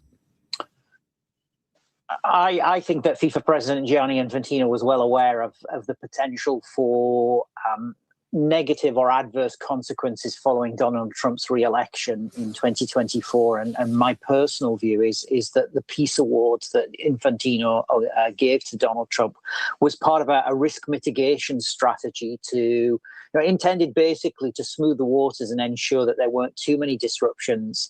But of course, Donald Trump is a very unpredictable character, but also we live in a very unpredictable world. And so a lot of what has been happening, I think, has been fairly inevitable. And one would hope, as the world governing body of football, that FIFA has plan B in place for other matters that will arise. But I think in some ways, FIFA possibly could never have really envisaged just how complicated and how sensitive this tournament would be. And there is a lot of focus, of course, on the situation in the U.S., but the kickoff game, the kickoff ceremony is being held in Mexico tomorrow, where there's been trouble as well with protests. How much do you think that's going to cause a problem tomorrow for the opening ceremony? So from what I'm hearing from the people I've spoken to in Mexico is there is the possibility of civil unrest. People are questioning why huge amounts of money is being spent on the World Cup when healthcare provision, education, and so forth are underfunded in Mexico at the moment. But again, Mexico is a really interesting host in the sense that there's been widespread political and drug violence. Many journalists have been killed in recent years. Of course, earlier this year, we saw major cartel violence in certain parts of Mexico. So I think Mexico was always going to be a risky choice and security was going to be high. But I think given the civil unrest, we may well see the security situation ramping up another notch again. Right. And Simon, it is going to be interesting to see how all of this develops on the political civil unrest level, as you say. But the World Cup, after all, is indeed about football, about sport. I know it's hard to say, but just before you go, who do you think is going to go all the way this year? As an English guy, am I allowed to say this? But my adopted home, France, I think. If France can actually... All right, I was liking everything he said until that last part. Truth be told, I am not a big soccer guy. I'm not really a big sports guy. I watch hockey still from time to time. I'm a big Rangers fan. Growing up, I watched a lot more baseball. There was a while I watched basketball. Not really. Was never really a football guy. Never really a soccer guy. But I do want to say this. it's hard to imagine the politics not getting involved with sports right now, especially for the World Cup, because it's involving all these different nations. But at the same time, I really think that it should. I don't think that people should be getting political about like whatever anything going on with the World Cup. I think they should leave the politics out of it the best that they can. Um, for two reasons. One, it does a really big disservice to the athletes, but more and takes away from their attention. It's like their time to shine, their time to, it's their moment. Don't pollute it. And even more importantly than that, though, is that sports, like music, is one of those things that can really bring people together. Even if you got your own team you're rooting for, your own country or whatever, like this could be an opportunity for the world to put all the politics, all the war, all the drama aside and just keep it focused on healthy competition and just try to be a step towards unification. I don't know. I mean, maybe that's just me being a dreamer, thinking that in a perfect world. And it's probably true, but that's how I see it. That's how I see it. And that's why I also have always been against Russia's exclusion whenever they don't let Russia compete in different things and in the Olympics. It's like they're supposed to be our biggest rival. You know what I mean? Like they should be the ones. Like America should want them in the Olympics. Like they should want that competition and keep it healthy and keep it in the sports. But again, maybe I just view the world a lot differently than other people, but that's just how I see it. So I hope everything goes well with the World Cup. If you are a soccer fan, I am happy for you. I'm excited for you. I hope that you really enjoy it. I'm going to be watching casually with the family. My girl's from Brazil, like actually from Brazil. So I will be rooting for Brazil in the World Cup just by default. And to be honest, I'm more excited about the Knicks, the New York Knicks. This is their first time in the finals since 1999. They haven't won a championship since I think 1973. I'm going off the top of my head right now. I didn't look this up, but like this is a big deal. Like I remember the last time the Knicks were in the finals. I was like 10 years old, and right now they're up 3-1, and they made like a 28, 29 point comeback the other night to like it was very close to it being 2-2. And if you look at the energy, I haven't been to the city in a while, but I've been like following it online. And when you look at the energy right now, and again, when you're watching the mainstream media, they could spin it however they want. They'll show you people going nuts and shaking things. And, I saw a video of somebody fighting with the cops. But from people that I've spoken to that are actually there, like in the city walking around, the energy between the public because of the Knicks after these Knicks games has never been better. Has never been better. Like you're always, when you have big things going on and a lot of people, like the more people you have in the streets, the higher of a probability that you're going to have some troublemakers and you're going to have some instances. That's just always going to be the case. But when you look overall and you look at people of different races and ethnicities and religions that are like, they don't care. They're all Knicks fans. They are all like brothers and sisters out there right now on the same page, excited as can be. And it's really bringing the city together in a way that we haven't seen in a very long time. And, I think it's a beautiful thing. And, so go Brazil and go Knicks. But now we're going to close out the show. We have one more segment.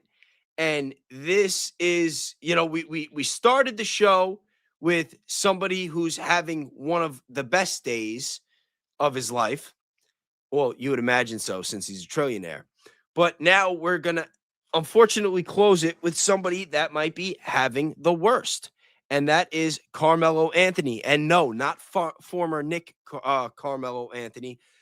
I think he's 18 now. 18-year-old Karmelo Anthony that stabbed Austin Metcalf last year. He was found guilty and he was just sentenced to 35 years in prison. Now, this is a very sensitive topic. I'm going to play a couple of clips. I'm going to give you guys an analysis. I did not follow this case that much, but I'm going to give my honest take, and you guys can, take it for what it is. But let's start with this. Fox News Alert, the jury just sentenced Karmelo Anthony. We're going to be back with Brooke Taylor, who's live outside the courthouse. What do we have? Hi, Jesse. Some pretty breaking news to give you right now. The jury has sentenced Karmelo Anthony to 35 years behind bars after finding him guilty of murder. I'm told that he is eligible for parole after he serves half his time. The jury had the option to give him as much as 99 years behind bars. But again, they have chosen to give him 35 years. And I do want to mention, we showed you those protests, a bunch of supporters out here. They've erupted again. Pretty shocking. This is a direct quote. I just heard one woman, one supporter say, quote, those twins, meaning the victim and his twin brother who were there at the time, are, quote, domestic racist terrorists. So pretty unbelievable, Jesse. All right, well, only 17 years, and he's available for parole. Kind of seems soft. I would have given him the chair, but that's just me, Brooke. Thank you so much. Be sure to like and Yeah, personally, I don't think Jesse Waters needed to throw that little part saying, oh, that seems soft. I would have given him the chair. I don't, him as a, news guy, I don't think that was necessary. Not that I blame anybody for having that opinion, but a person in his position with his influence and seeing how bad race relations can be in this country and him being the guy on Fox News, I don't think he's doing the American public any favors with that. Now I want to play this short clip with reactions from people in the public. Only two losses, the young man Austin that lost his life, and then this young man, he's going to lose at least 17 years of his life. So it's pretty sad all the way around. But I got kids. I got black kids. 35 for defending myself. It's not right. And we all know why it's not right. It's just not right. I'm hurt. Completely sickening. I would be able to use it right now. I have no words. Sorry for the noise and the static there. All right, so based on I was using AI to come up with a little report on what happened and try to come to my own conclusion on this. So it says that on April 2nd, 2025, there was a high school track meet in Texas, and that there was heavy rain that caused athletes from various schools to find shelter under team tents. Now, apparently, Karmelo Anthony, a student from one of the high schools, was under a tent that was designated for athletes of a different high school. Austin Metcalf and other Memorial athletes were then in the area, and witnesses testified that Metcalf asked Anthony multiple times to leave the tent. Apparently, there was a verbal exchange. Witnesses testified that there was a back and forth argument. Multiple reports indicate that Anthony made statements to the effect of, touch me and see what happens, while his hand was reportedly inside or near his backpack. The exact wording varied among witnesses, but testimony consistently described a verbal confrontation before any physical contact occurred. Physical contact, the evidence presented at trial, indicated that Austin Metcalf pushed Anthony. Witness descriptions varied slightly. Some described it as a push. Some said it was a shove. One witness described it as like an in-between. Witnesses testified Anthony was seated or partially seated with a backpack on his lap when the shove occurred. Witnesses say that he then, after being pushed, that he pulled a knife from out of his backpack and he stabbed Austin Metcalf once in the chest, and he ended up dying from the wounds from that stabbing. They say that initially he was standing, saying repeated, I got stabbed, I got stabbed. Then he collapsed. It's according to this, it's saying that Anthony immediately said, I was protecting myself. He took accountability. He didn't deny stabbing him, and then later asked officers whether or not what he did could be considered self-defense. Now, again, He was found guilty and given 35 years. I think that this is a tragedy all around. All around. I think that it's a tragedy. Obviously, first and foremost, it's a tragedy for the victim. You know, a 17-year-old lost their life. I also think that it is a tragedy for the person that did it, though, Karmelo Anthony. As far as the sentence goes, I think that 35 years is fair for him. I think it's fair because at the end of the day, Austin Metcalf is gone. He's not going to have another day. Karmelo Anthony is getting 35 years, at which point he will be in his early 50s and he will have an opportunity to start over. He's going to also have 35 years to face these consequences in jail. The fact that somebody lost their life and he didn't, a lot of people is going to say that it's never going to equate. It's you know, that it should be harsher. As Jesse Waters say, he should have gotten the chair. I'm not going to blame anybody for having that opinion. But at the end of the day, you do have to look at the situation as a whole. You have to look at the bigger problem here. And I don't mean race. I don't mean I'm not looking at this through the lens of like a black-white racial issue. But there is system there, like our system is broken in multiple ways. And a lot of children are just not being raised right. And this is children of all different races and ethnicities. The fact that he stabbed somebody. He was under a tent. They were trying to tell him to leave. I'm not going to get into the whole, oh, they did it because he was black. They were bullying him. I'm not even playing that game. But it was raining. He was in a tent that he shouldn't have been in. He was asked to leave. He didn't. It got physical. He says he felt threatened. He got pushed. Now, he never should have pulled that knife. I'm not even going to go as far to say that he shouldn't carry a knife because personally, I don't have anything against people carrying knives. They are a tool. They could be used for different things. And God forbid you're in a situation where you actually need it. It's better to have than not. But that was not a situation where a person needed a knife. And the fact that it was at a school, it shouldn't have been there to begin with. That was the problem. That was the problem. He got pushed. Listen, if it's going to be a fight, it's going to be a fight. But people need to throw their hands. If you're going to get in a fight with somebody, and whatever the situation is, you throw hands.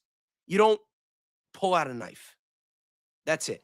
But the fact that he in his mind may have, now I'm not going to speculate too much, like try to pretend I know what he was thinking.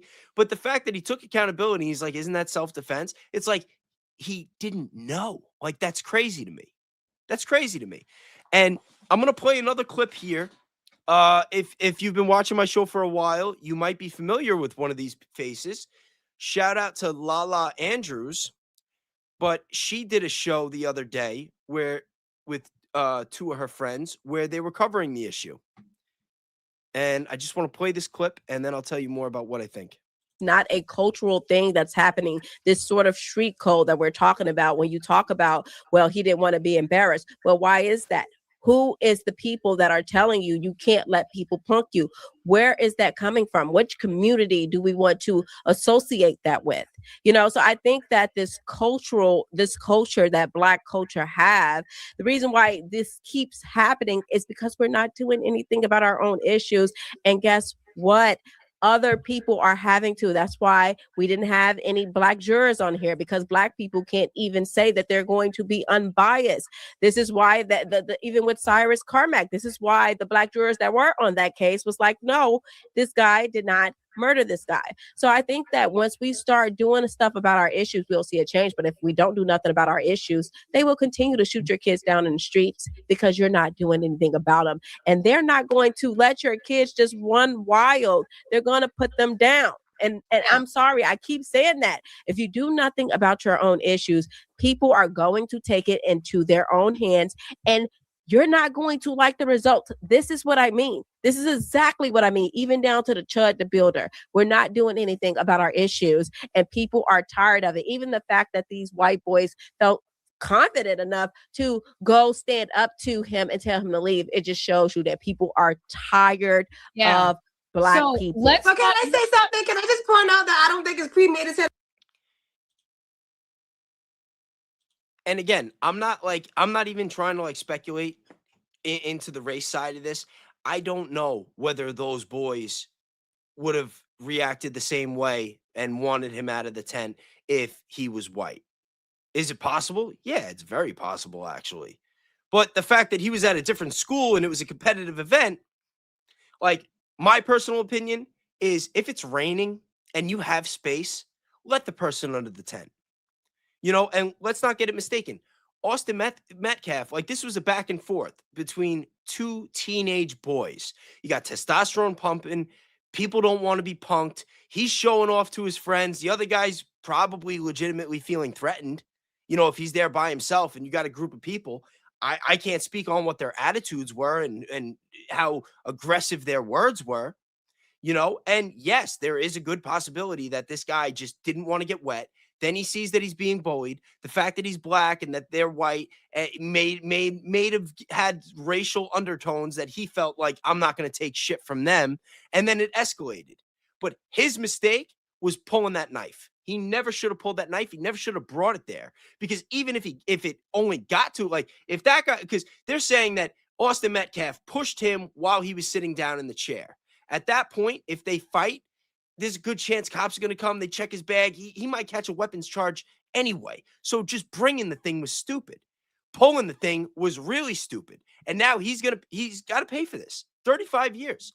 And like I said, I think that is fair, because even if the other guy, like, let's say this other kid was racist. I'm not saying he was. Like I said, I have no idea who these people are, what was going through their heads. I'm not trying to speculate. I'm just saying, looking at it from a worst case scenario, that if you had a couple of racist guys bullying him, whatever, and that he was in danger, like, listen, a fight is a fight. Throw hands. Don't pull a weapon. But now Austin Metcalf is dead. Like I said, he's never going to have another day. And now this guy, 17 years old, Karmelo Anthony, had his whole future in front of him. And now he's going to be in jail for 35 years. And it's probably not going to be fun. But like I said, he's getting to live another day. There is going to be a day down the road where those cell doors open up and he's going to have a second chance at life. So it's a very controversial topic.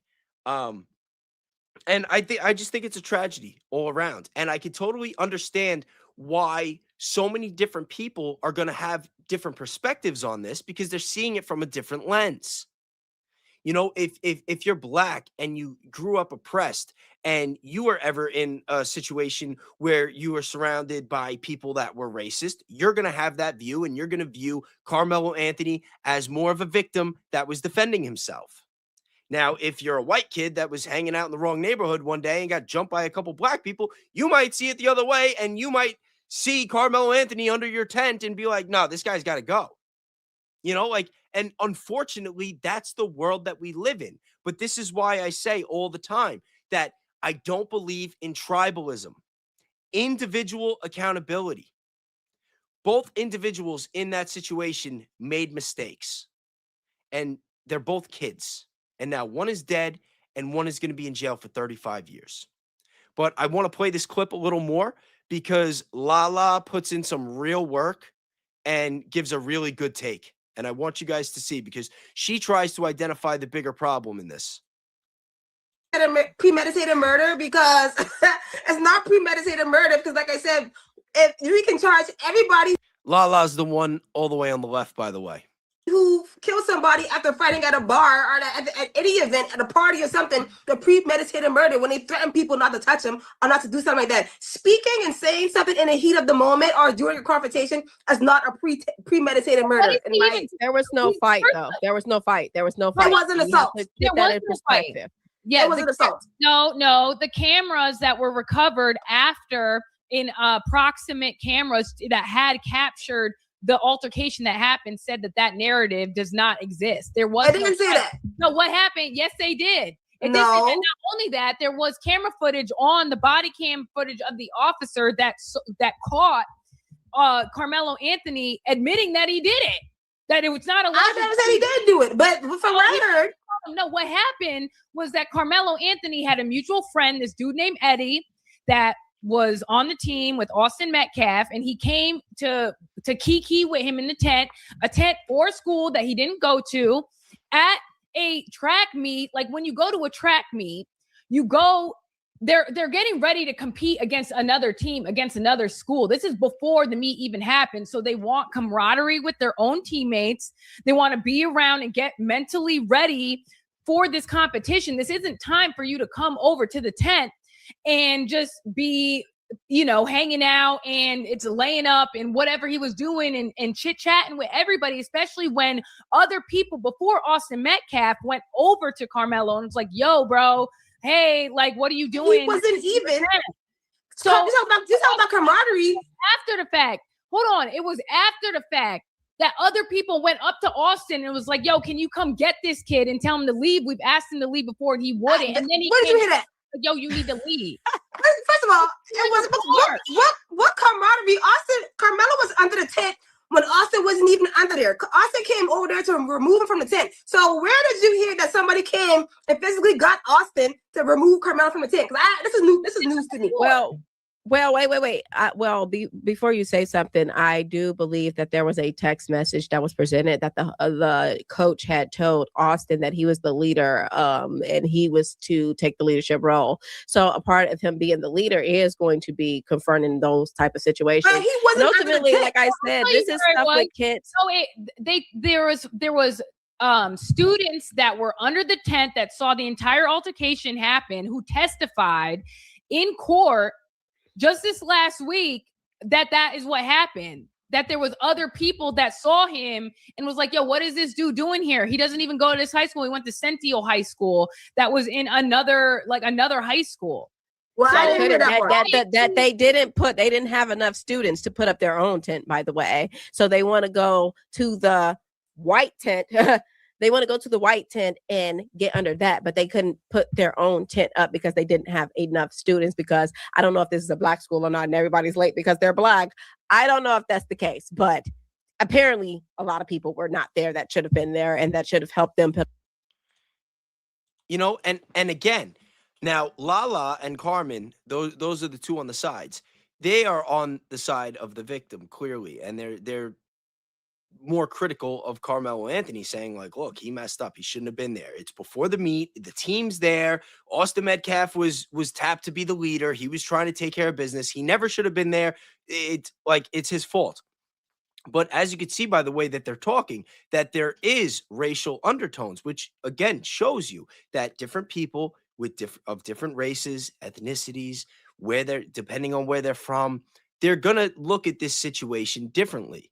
So when you have different mainstream media narratives that are pandering to their own base, you got to throw that out the window. And again, with Jesse Waters saying, oh, I would have given him the chair, stuff like that is not necessary. Just like there shouldn't be, like, if someone's reporting the news, they should be objective and not give their personal opinions. Same thing if you have somebody on a different media station that's just trying to push it as self-defense, because all you're doing is promoting to millions of people two completely different narratives that you're putting into the minds of Americans that they're going to clash and argue over. Now, this, again, at the end of the day, it is a tragedy for everybody around. Mistakes were made. But I think that it's really interesting. And, I watched the majority of this video. We didn't get to the point yet that I was talking about, but this was a really good watch. I'm gonna finish it later. It's 33 minutes long. The channel is New Black America, and I highly recommend it. Put up their own tent, but because they're not doing what they're supposed to be doing, and these white people, this school, which it wasn't just white people, it was white and black people, they had their stuff together. So it's not their fault that they had their stuff together and somebody comes into their tent and they ask them to leave. And then it's stabbed in the heart. Like, to me, that is I can understand teenage stuff, the boys bullying. I get how it worked. I was a teenager before. I get the teenage stuff. The stabbing in the heart thing is a black thing. That is a black escalation. Black people only Not really. escalate situations like that. Mm. Yes, Well, let's think talk about I mean, people shooting how somebody many from a parking spot is a situations pretty have big people escalation. stepped on people's Let's shoes and shot them. See, and I disagree with that. I wouldn't even go as far to say that that's a black thing, but you know that's just my own personal opinion.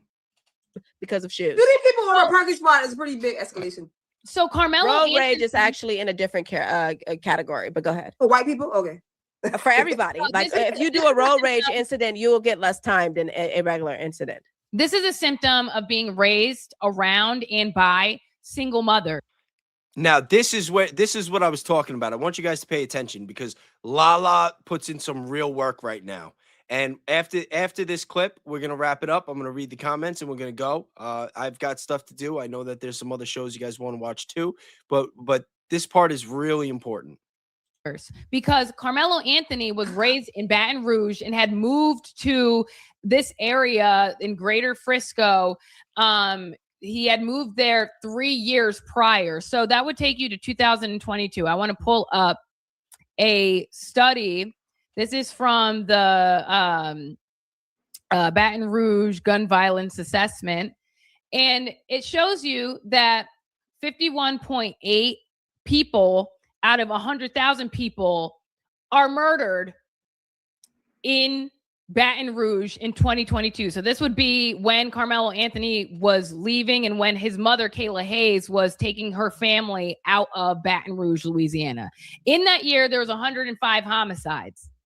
Okay. Now you want to compare that with a 50% single mother rate in Baton Rouge. You can see the correlation between these young men that are being raised in households with single mothers who are probably living below the poverty line, because we know that that's also a correlation with single mothers. And it's causing one of the highest homicide rates in the country, at least at that time. I mean, you got to think, right? If you're 9 points over the national average, there's a problem.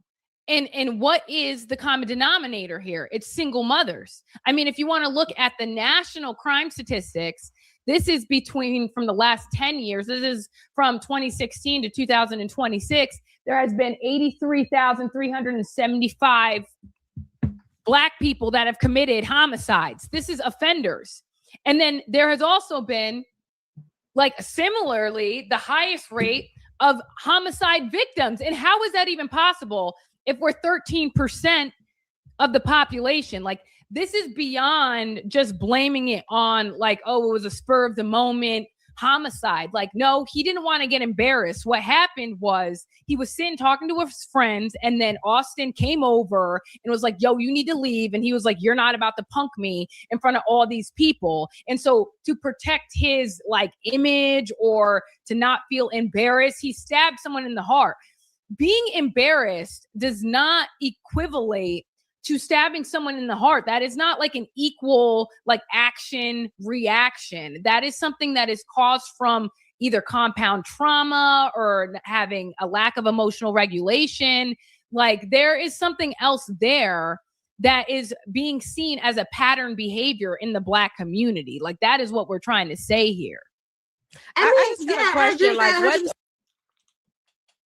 Yo, shout out to Lala. She is great. And she's also a friend of mine. If you guys haven't watched, Lala actually came on my show a couple months ago. She used to work for Blexit. She knew Charlie Kirk, you know, and we did a live stream. It's still on the channel now. You guys can watch if you haven't checked it out yet. And it was very insightful. It was very insightful. She was raw. She was honest. She did not hold back with her personal opinions of people like Tyler Boyer, Brian Harpole, Erica Kirk, and even Charlie himself. And I was actually talking to Lala the other day, and I want to have her on my show again really soon. I want to talk more about the updates on what's going on now with Turning Point USA, because she's no longer with them anymore. She left a couple months ago after Charlie was killed. And I also want to talk to her about this. And I would love to I wouldn't mind hopping on the stage with all three of them, to be honest, to get in one of these debates. But maybe we'll see about that. But I definitely want to have Lala on. And again, this situation was a tragedy, but I feel like to really understand what's going on in the world, you have to be willing to be objective and to hear out every side. Get all the evidence, get all the perspectives, and formulate your own opinion. And more importantly, don't focus on the blame for the individual incident. You have to look at the bigger picture, the bigger cause of the problem, and try to figure out a solution, because that's the only way our country's ever going to get better. And I'm going to leave it at that. And we're going to check out some of these comments and wrap it up.